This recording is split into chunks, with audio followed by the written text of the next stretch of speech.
Yes, ASMballeR is back with the super shoutouts. And today we actually have a couple, well, two to be exact. We have Eric. Thank you so much, Eric, for the super comment, for the super shoutout. I cannot thank you enough. No offense, I haven't really seen you around a whole lot, but thank you for so much. And you're oh my god, I loved the message you left. It was very nice. Thank you so much. I appreciate it a lot. And also, yes, it would not be a super shout out without talking about the flamboyant pickle. I know the man, well, the myth, the legend, I guess I should say. Absolutely a celebrity now on the channel. Thank you so much. Flamboyant pickle, absolutely insane. I feel like I've been thanking you too much. I even emailed you and been thanking you a whole lot, but you already know how much I appreciate you. I love you. Thank you so much. Yeah, super crazy. I cannot believe this is like a segment on the channel now. I actually love it. I love just showing my support back to you guys, and also we'll be showing my support back when I be doing my 7.5K giveaway, and maybe one day my 10,000 subscriber giveaway. Yes, I think that is everything. Like the video if you like the video. Subscribe to the channel. I will be going live hopefully sometime soon. I really want to do some gameplay video. I want to do a last NBA My Team gameplay video for you guys. Maybe opening packs or doing like some big pack opening. I think it'd be kind of fun. So make sure you obviously sub with the bell on so you know when I do go live. And yeah, thank you to all the super shout out guys. And I think we can finally now get started. Alrighty, well, now going on to the topic of tonight's video, the ceiling and floor for every NBA team. Again, every NBA team, there's 30 of them. I'm gonna have to try to move it along kind of quickly, so if I don't go too into depth, I can either, make a personal video for you talking about your favorite NBA team, or maybe just leave a comment down below. Maybe I can word it a little bit better, but basically, the ceiling and floor. Basically, where I think the best case scenario for every NBA team is this upcoming year, knowing how the roster is as of today, not knowing, trades, team players are going to have breakout years and things like that. I don't know that. I don't know what's going to happen, so got to take that into account. Also, the floors for every NBA team, taking into account, this does not count, let's see, the first team we're going to be talking about are the Atlanta Hawks. I'm not saying, the worst case scenario about, Trae Young gets hurt and he doesn't play for the entire year and this player gets traded and that. I'm not talking about that type of floor. Just like the worst case scenario for the Hawks, like if Trae Young and everyone just has a bad season, how bad would it be for them? That's where we're going with this. So the ceiling and the floor for every NBA team. Hopefully you understand it somewhat. If not, I'm sorry, I'm bad at explaining things. So like I said, the first team we're going to be talking about are the Atlanta Hawks. And for the Hawks, who just came off of having the highest high that team has ever had, probably since about the 2015-2016 season, which they were, the best team in the Eastern Conference that year with, Kyle Korver, Joe Johnson, that crazy team, having another very successful year. Going into the year 2022, not much of a roster change. Obviously, with a young team exploring their potential and everything like that, you really got to take that into account. Just trying to keep the team together, and they did a very good job at doing that, obviously, with retaining John Collins, signing Trae Young to that humongous extension, that 5-year extension contract, which he obviously very well deserves, and keeping all the role guys and everything like that together, keeping Nate McMillan as well.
not the greatest season that we all expect him to have next year. I think the floor would be, quite honestly, no matter what, I think this team does make the playoffs. I think the floor for this team would actually be an 8 seed. I think the 8 seed, you could maybe argue a 9 seed because there are a lot of good other Eastern Conference teams coming in. I think even the worst case scenario for the Atlanta Hawks, not talking about, major injuries or major trades or things like that, the way the team is assembled, everyone is still around. They still have Nate McMillan. I think Trae Young, even if he has a bad down year, will still be very good. I think ceiling a 3 seed, floor maybe an 8 seed. Alright, so now that you sort of got the gist of it, I'm going to go a little bit faster. Again, there's 30 teams. I can't talk too long about each team.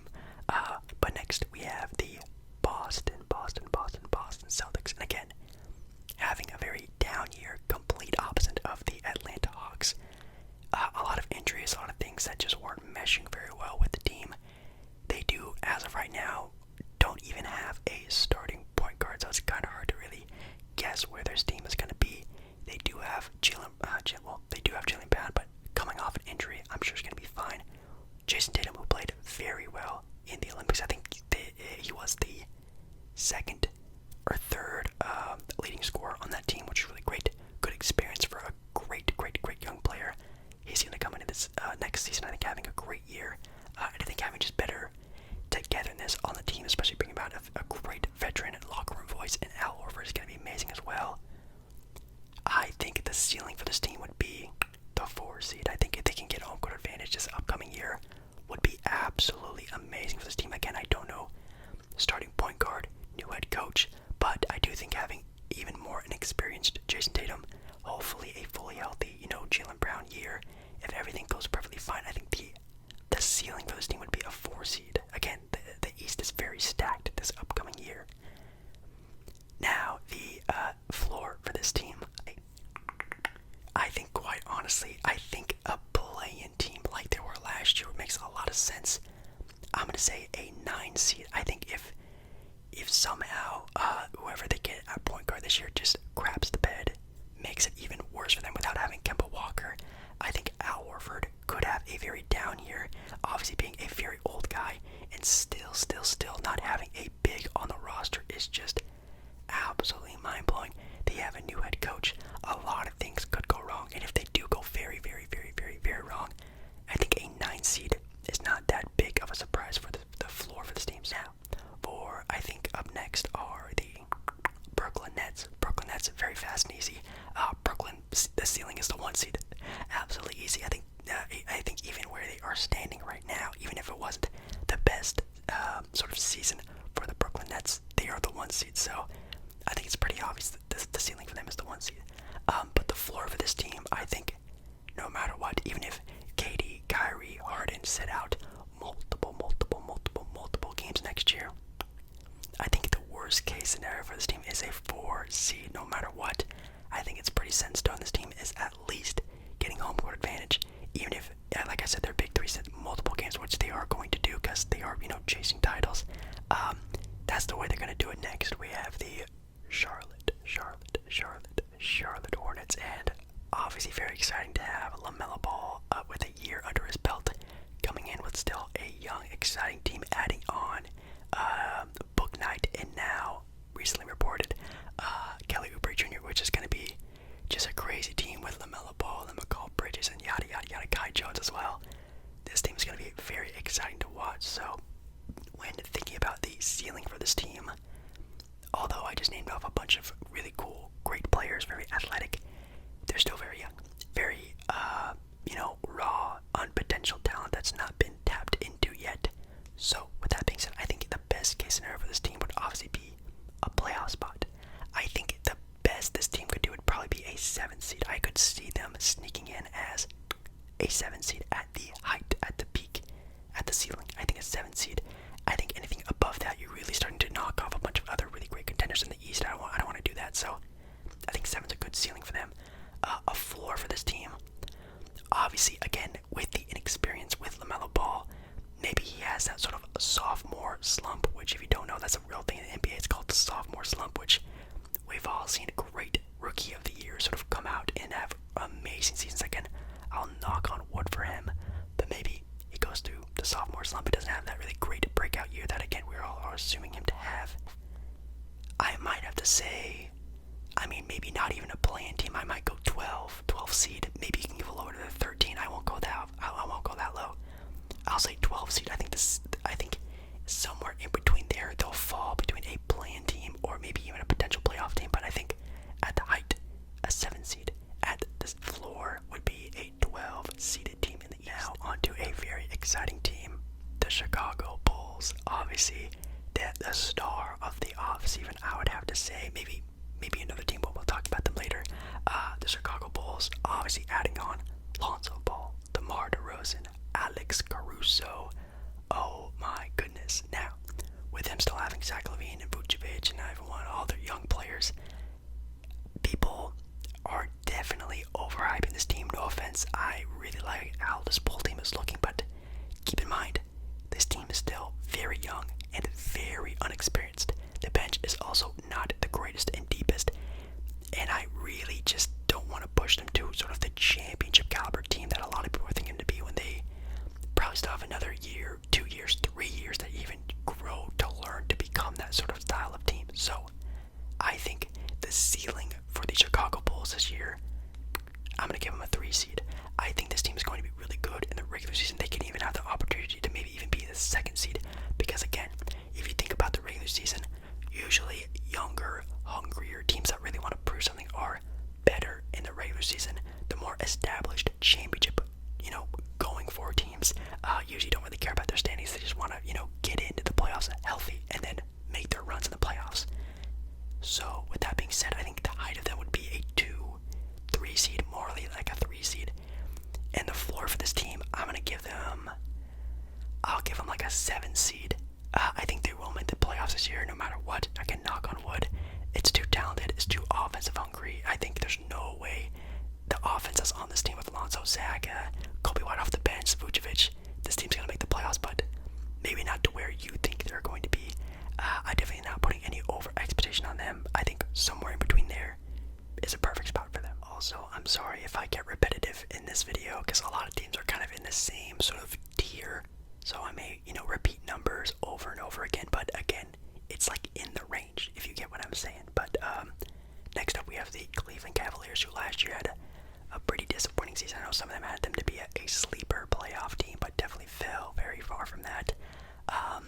But going into this year, again, not really knowing what the future is going to hold for some players. Obviously, them getting Mobley was really cool, really great. We're going to have to see how well that plays out with the re-signing of Jared Allen. Not knowing about the Kevin Love situation and them still shipping offers of Colin Sexton around. It's going to be a big yikes for that team. So I think the ceiling for this team this upcoming year, this team has some really good flashes of some great play. I might give them at their peak definitely a play-in seed, so 9 or 10. I think at the peak the highest they'll get. I don't think they'll be able to make a playoff spot, but I think a play-in spot of a 9 or 10 seed is definitely the ceiling of this team could be, because they have great scoring. They have obviously some good vets on that team that's been around for a while, and obviously with the play of Mobley, you don't know how good he's going to be, but he could come out to be amazing in his first year. So that's the peak. The floor, obviously the worst record in the East, 15. I think, with all the uncertainties, what if Evan Mobley and Jared Allen don't work together? That's going to be very awkward. What if Kevin Love, the situation doesn't work out? Maybe you don't buy him, maybe buy him out, maybe you don't trade him for anything good. That's a bad situation. Also with Colin Sexton, that whole ordeal could blow up right in their faces. A lot of uncertainty in Cleveland. I could see them again being the worst team in the Eastern Conference again. Also a very exciting team coming into the season is the Dallas Mavericks, obviously with the amazing play of Luka Doncic. Now, that's kind of cool. Obviously seeing Luka obviously not winning a medal in the Olympics was kind of sad to see, but the way he carried that team, I feel like is great practice for how he's going to have to play out this Dallas Mavericks season. Obviously with Dallas not really making any big, humongous trades and signings. I thought DeMar DeRozan would have been a great pickup for the Mavericks this year, but it looks like that's not gonna. Well, it didn't happen. And it looks like Kristaps Porzingis is still on the team as we are talking right now. So, I think, as of right now, the ceiling for this team last year, let's actually see, last year, the Dallas Mavericks were the 5 seed. I think best case scenario for the Dallas Mavericks would be a 4 seed. I think with barely any improvement, I can't really see a lot of improvement in the regular season as well. I think Luka's going to have a great season. Will he be the MVP? I will do a predictions video later on in the year, but he's going to be playing absolutely amazing. And also, of course, Porzingis kind of comes into his own, gets a better role. I could find the Dallas Mavericks being at least a 4 seed at their peak, at their best playing potential, but at their lowest, at their floor, man, if Kristaps sucks again and the depth on this team is as bad as we all think and know it is, and Luka just can't get it done, also with a new head coach of Jason Kidd, what if he's just, Brooklyn Nets Jason Kidd head coaching and he just doesn't find the right sort of rhythm with the team? Yikes, I could find this team being a 7-8 seed. They'll make the playoffs, obviously having a top 5, maybe even top 10, well, maybe top 5, definitely top 10 player, Luka Doncic. It's going to be tough for them. So we have the Denver Nuggets, and for the Denver Nuggets, I see them being a sleeper pick for the number 1 seed. Again, look at Utah, look at the Phoenix Suns last year, look at a lot of the years past of having young, hungry teams. Obviously with Jokic coming off an MVP season, they basically kept the entire team together, but also adding a couple good pieces here and there. You get a full year of Aaron Gordon on your team and knowing how to play with him. Another year under his belt of Michael Porter Jr., who had probably a lot of growth, being basically the second option while Jamal Murray was hurt. Key is Jamal Murray is back now, adding into that roster. This team is a sleeper pick, and I think the ceiling for this team is a number 1 seed. They are young, they're hungry, they're title ready. They want to prove to the league that. I think the ceiling is a number 1 seed. Now, the floor for this team, again, a lot of things are sort of being put back into place. Maybe Michael Porter Jr. doesn't like his role as much anymore. Maybe the new added pieces that they did add were small. It doesn't really make them, push them over the edge. It could still be not the greatest season for the Nuggets, but I think even with all the sort of mishaps that could happen, I think the 5 seed is the worst case scenario for the Denver Nuggets. Next, we have the Detroit Pistons, and obviously coming off of a number 1 draft pick, I think Detroit definitely has a lot of maybe high expectations for this team. I really hope not, because this team still sucks a lot. Obviously, you have Kate Cunningham and Sadiq Bey, Jeremy Grant still on the team. You have good young players, but they still need to obviously develop and play and get coached and do all that fun stuff before they can ever have any, playoff expectations. So, I will say at their peak, at their height, do I dare say this team has play-in potential? Maybe. I think, if the Cavs are like a 9-10 at their peak, I think the Pistons would probably be like at an 11. I would probably say 11. I think at their peak, they'll be fighting for a play-in spot for the playoffs. I'll say that. They'll be fighting for a play-in spot at their best, but at their worst, again, it's the Pistons. Just Cade Cunningham, hopefully all the other players play well that we all think they will, like again, Bay and all those guys. They can do it. They could definitely fight for a playing spot, but will they? I don't know, but I think at their worst, pretty easy. It's the worst, pretty much maybe even the worst record in the entire NBA. Again, next up we have another very exciting team alongside the Chicago Bulls are the Golden State Warriors. Yes, the return of the Splash Brothers are coming back with an added piece of Jonathan Kuminga and Moses Moody, some good pieces that can maybe come off the bench. And obviously, Andre Iguodala making his return, coming back with a healthy James Wiseman. Could be a very interesting team, I'll tell you that. I think the ceiling for this team, although with Clay coming back from injury and also James Wiseman, Draymond still being an older player, and Steph Curry having a lot on his shoulders the past couple of seasons, I think the peak of this team, and also not being that deep anymore, I think I want to say a 3 or a 4 seed.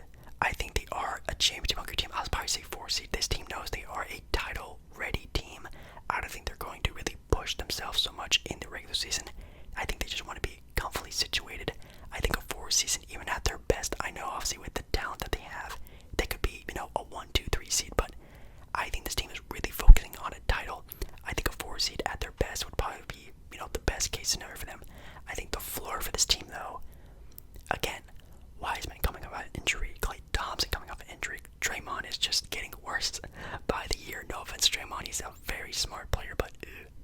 guys not really all there anymore. And again, just not that deep of a team. I think they make the playoffs. Actually, maybe a not. No, I love Clay too much. I'd probably say like a 7 seed. I think a 7 seed is a good spot for them. I think they will make a playoff spot. I mean, Steph Curry by himself almost led them to the playoffs, and you add in, even the body of Klay Thompson. Even if you just put Klay Thompson there, even as a decoy, doesn't even have to score a point. I think will still be a benefit for the Warriors no matter what. But I know Klay Thompson will come back, play his heart out. He's just that type of person. We have the Houston Rockets, and Houston, a pretty fast and easy one. I think at their best, they're basically like the Detroit Pistons. I could see them being a team, maybe fighting for a play-in spot at 11 or 12. I think probably 12 to 13 is a really good spot for them. I think just getting Jalen Green the ball as much as possible and letting him develop his game is probably the best case scenario for the Houston Rockets. Nothing else really matters, just the development of that one player. But at their worst, easy. The worst team in the NBA, probably the worst record, easily the worst record in the West, maybe in the entire NBA. Indiana Pacers. This is an interesting one because, again, they didn't really do a whole lot on their team. They did lose Dougie McBuckets, Doug McDermott. Everyone else is still basically on the team. They are going to get Kerstoffer back, which is going to be very nice, hopefully nice and healthy. And they also have Rick Carlisle, a championship pedigree coach as well. Very interesting. I think at their peak in the East, they could be like a sneaky 5-6 seed. I'll probably give them more of like a 6 seed than a 5 seed. But again, the Pacers are always a very average team where you don't know where they're going to be, and they could surprise people a lot, especially if, Sabonis makes another big jump and Kerstoffer comes back completely healthy. Miles Turner, Malcolm Brogdon, that's a good team. And maybe Rick Carlisle will somehow, snap these guys, some sense into them and play amazing basketball. So I think at their best, maybe a 5 seed, 6 seed would be the best case scenario for them. And of course, the worst case scenario, this might be a big drop off, and no offense, I love Sabonis, I love the Pacers, but I think maybe like an 11th, 10th seed, like just barely making it out in a play-in spot for the playoffs. I think a 10th seed is probably good. Again, the East is just getting better and better with young talent. The Pacers aren't moving their bar anywhere towards their being better or worse. They're kind of in a weird spot. They're basically like the Spurs of the East as of right now. So I think at their worst, probably more of like a 11th, 10th seed. I also put a piece of chewing gum in my mouth. So if you're not a fan of gum chewing, I'm not a super hard gum chewer, so it shouldn't be that bad. But we are now on to the LA Clippers, which are a team that's in a very interesting predicament with Kawhi Leonard probably not going to be there for a vast majority of the season, coming off of an injury and a surgery. So with just Paul George on that team, I don't even know where the ceiling for this team could really be unless Paul George has a crazy Oklahoma City Thunder type of MVP type of season where it's averaging, 28 plus points per game. So if that is the case, which this is supposed to be the best case scenario for the team, I will give them probably where they were last year, about a 4 or 5 seed, probably closer to a 5 seed. Again, without having Kawhi for, again, a pretty good majority of the season.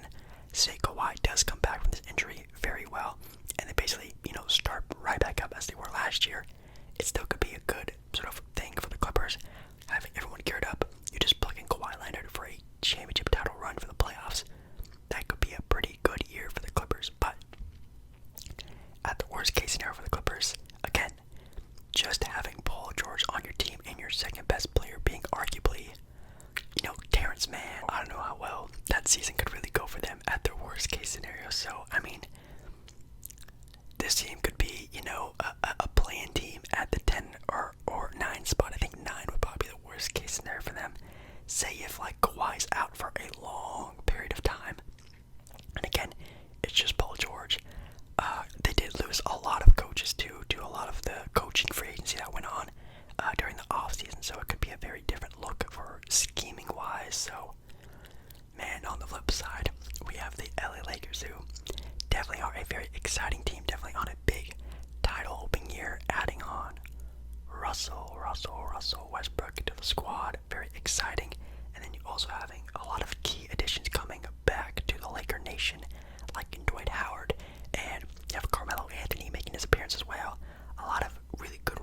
Bucks with obviously LeBron and AD coming back from a nice long vacation, lots of rest. I think at their peak, even though I would hate to see this happen, I think at their peak they had the potential to be a 1 seed. So I kind of have to say a 1 seed. I hope not. I hope they, step off the gas this year, don't really show off a lot in the regular season, and then when the postseason comes along, then you start getting into gear. But at their peak, a 1 seed is pretty obvious. At their lowest low, I could see this team struggling a lot with play style. Obviously, we know three-point shooting. They do not have a lot of three-point shooting. So, if that comes in the case, I think a 5-6 seed at their worst. Obviously, the West being extremely deep could really much hurt them, and also, again, with play style, not knowing how to play together, I think finding themselves a little bit outside of the home court advantage of the playoffs could be a very big possibility. But I think they'll fall somewhere in between there in real life. The Memphis Grizzlies, again, a team that I would arguably say they might even be worse than they were last year. They did move a lot of pieces, but didn't really get anything back in return, at least in my point of view. Still are a pretty decent team. Last year we saw them win in their play-in tournament and actually make it into the playoffs as an 8 seed. I can see them being basically the same team that they were last year, being a 9th, 10th seeded team at their peak. I do not see them even making the playoffs at their peak. Maybe an 8 seed, but again, they didn't really do anything to really tip the scales in any direction. They're basically the same team, so I'm really going to give them, even at their peak, about a 9 seed. But at their worst, this team could look pretty bad. I'm not going to lie. I mean, Jaren Jackson Jr. in his return last year didn't really surprise me. Sure, he was coming off an injury, so maybe that's just, him getting the rust off of him. But even then, hopefully Jaren can have some good runs. But if he doesn't, then it's just Ja out there. What are you going to do? So, at their worst, I mean, a team looking at a play-in spot, so maybe a 12 seed. I think a 12 seed, 11 seed, maybe at their worst. Pretty sad, but pretty realistic, at least in my opinion. Another sort of big hitter team that came out of the free agency offseason this year, going into the year 2022, the Miami Heat. And for the Miami Heat, I see them being a lot of like a playoff-ready team. I don't really think they're going to be trying super hard in the regular season. Again, being sort of an older team with some younger guys, obviously with Jimmy Butler, Kyle Lowry, mixed in with obviously, Bam and Tyler Hero, players like that's going to be kind of interesting to see how that sort of correlates together. But I think at their peak, man, that's tough. I really want to say 2 seed, but I think 3 seed is a safe. I think if everything works out, best case scenario, Bam Adebayo, obviously again being an Olympic athlete this year, playing extremely well. Hopefully Jimmy Butler could be a little bit more consistent this year on offense, having a great floor general to play alongside him, with Kyle Lowry not having to be such a guy who has to be so much on him. I think having this little layoff, putting some of that on Kyle Lowry really helped him out a lot. So, but at their worst, this team could be in a very bad spot, having some older guys mesh with some younger guys. Who knows how well Kyle Lowry is going to play with his team, his new team, first year. I think at the lowest low for them, I think they're still a playoff team, so I'll give them maybe a 7 seed. I think they have great, potential with the team, so I'm not going to give them up out of the playoffs looking at a 9 seed, but I think a 7 seed is a good spot for them for the worst case scenario. But next we have the Milwaukee Bucks. This one's a quick one. Obviously a 1 seed, the returning of the NBA champions. Giannis having a great year last year with Chris Middleton, finally starting to become that second option that he is true to be, that we all question him about all the time. 1 seed, pretty obvious. At their lowest, a 4 seed. I think no matter what, this team is an easy home court advantage team in the playoffs. This team is going to try to make it back-to-back. They did just get Grayson Allen. Hopefully with Dante DiVincenzo coming back from injury, he can, get back into that rotation. Drew Holiday, again, Olympic athlete, played extremely well for that USA team. Really excited to see what happens with him. This team is going to be great next year. So Timberwolves. This one's kind of interesting. At their peak, I could see them sneaking into the playoffs maybe. I could see them getting in as an 8 seed if everything goes right with them, with Edwards and Russell. A fully healthy season of Karl-Anthony Towns would be absolutely amazing for them. And hopefully they pick up someone up in free agency or in a trade for the power forward position. And this team isn't looking so bad. I actually really like this team as it's currently assembled.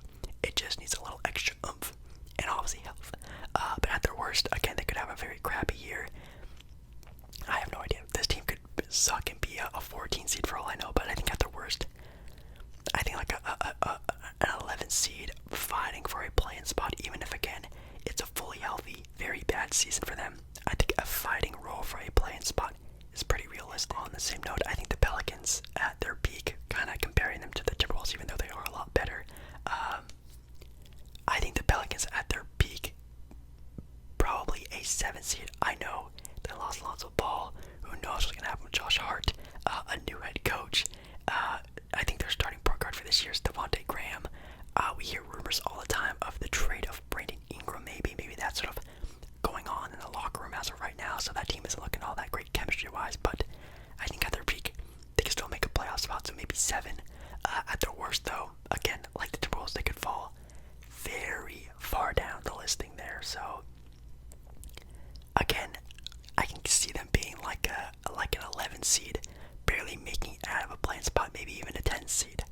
If the team is fully healthy, you got Zion, you got Brandon Ingram. It's still a very good duo, but the way they play together isn't the best for winning basketball, but I could still be them at their worst, a playing team, which isn't bad for the New York Knicks. Obviously, the Knicks having a very, very, very, very good year last year, being the 4 seed last year.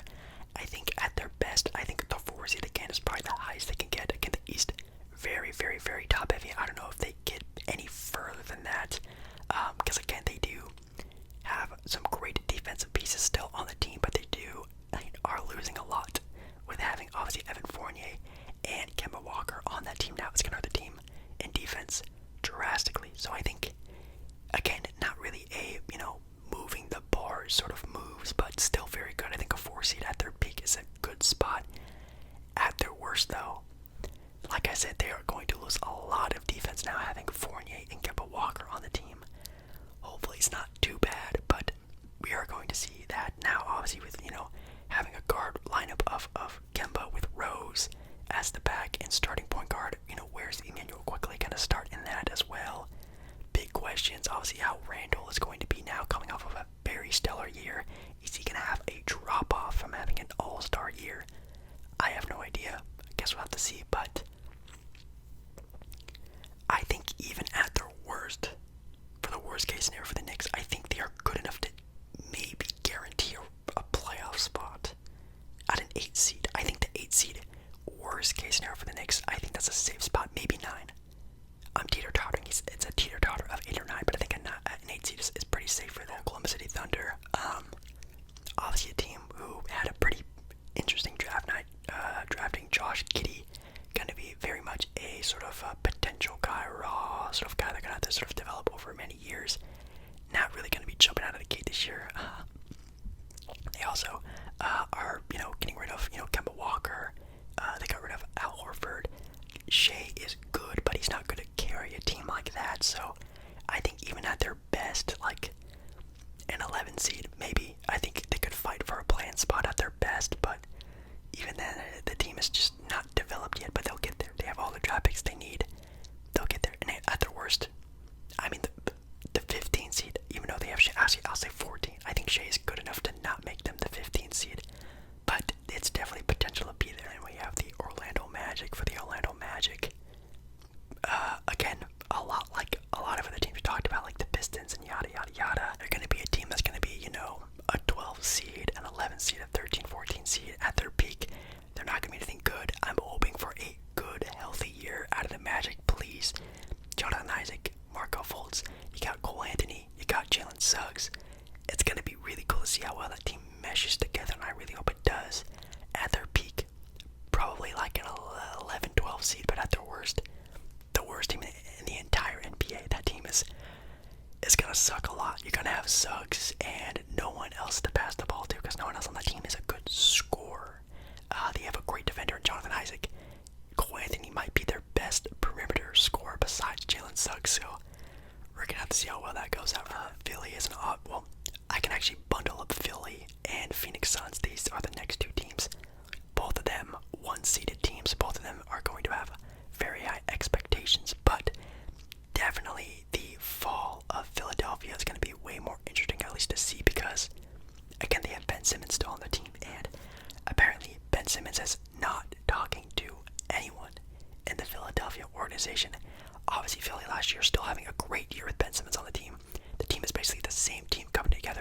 obviously adding in Andre Drummond and to replace Dwight Howard, I still think they have number one seed potential, even if Ben Simmons does stay on the team.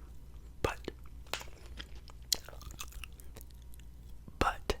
I think the fall could be great for Philadelphia. They could be, a 6 seed if things don't go right. The chemistry is off. Ben Simmons still has no offense to his game at all. It could be a very rocky road for the Philadelphia 76ers at their worst, but I think at their peak, they still have number one seed potential. With the Phoenix Suns, number one seed potential, a 4 seed potential. I think they are almost a lock in the West to get a home court advantage spot. Again, keeping the same team together. You have Chris Paul, Devin Booker, DeAndre Ayton, Devin Booker having a great USA team showing, if I do say so myself. It's basically the same team, so I think you're almost a lock in for the home court advantage for the Phoenix Suns. My camera's about to die, so I'm gonna go kind of fast with these last ones. The Portland Trailblazers, obviously a team that whiffed on the free agent time to try to build a team around Damian Lillard a little bit better. Didn't happen at all.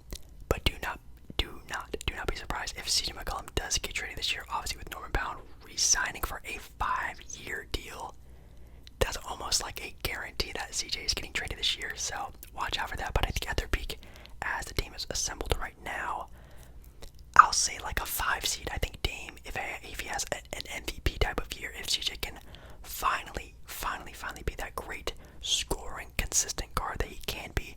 CJ, even, we all know he's a great scorer, but he is just so inconsistent. He can drop a 30 one day and 12 another day. It's so bad. But if it is just at their peaks, I think a 5 seed could be very good for Portland. And at the lowest low, I think quite honestly, Portland, if they were in a play-in game scenario, if they were a 9 seed, they could even find themselves out of the playoffs this year. Do not be surprised.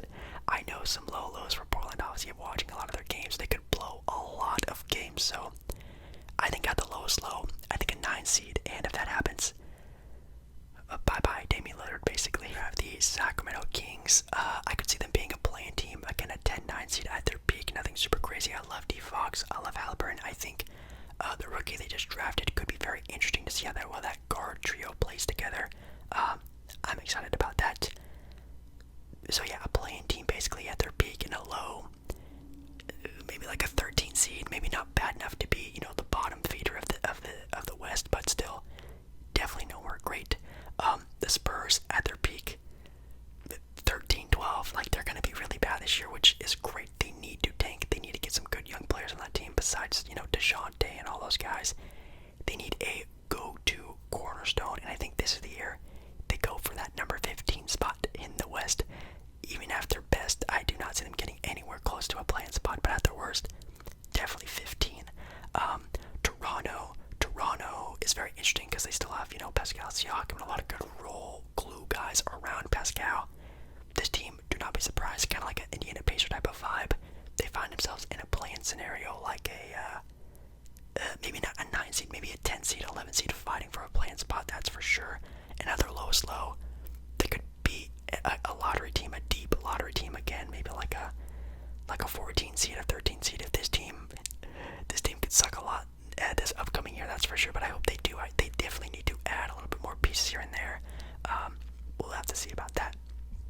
The Utah Jazz having the number 1 seed last year, I think they do have potential to do that this year again. So I think their peak this year would be like a 2 seed, a 1 seed, somewhere around there. I don't know if they have like a big jump like they did last season. They had a very big hot streak of great team chemistry and play. I don't know if it'll be that for this year, so I'll say 2 seed for a peak.